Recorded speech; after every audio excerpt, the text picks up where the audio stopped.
Hey guys, today we're diving into one of the most stunning and important results in all of math. This is called Euler's formula. It's not just an identity.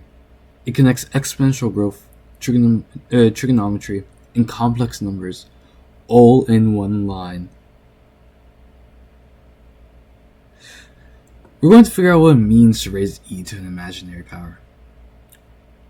Let's say x equals theta.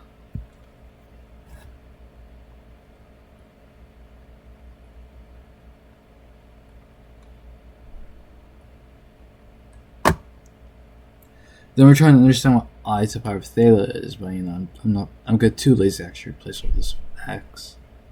So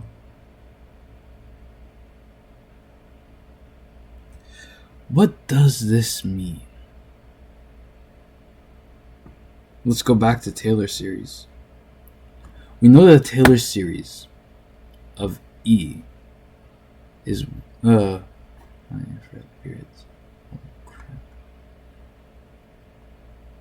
is approximately 1 plus x squared over 2 factorial plus x cubed over 3 factorial.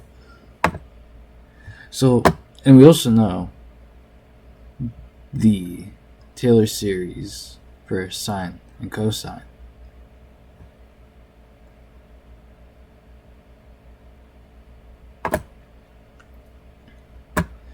And so, after we plug in ix instead of the original x, we can then analyze what happens to Taylor series of e to x and rewrite it in terms of the Taylor series of sine of x and cosine of x after some analysis, giving us the final result.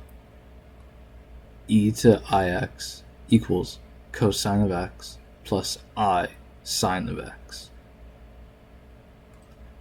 And another interesting result you can get from this is e to I pi equals negative 1 plus 0, or e to I pi just equals negative 1, meaning a number raised to something can equal a negative integer.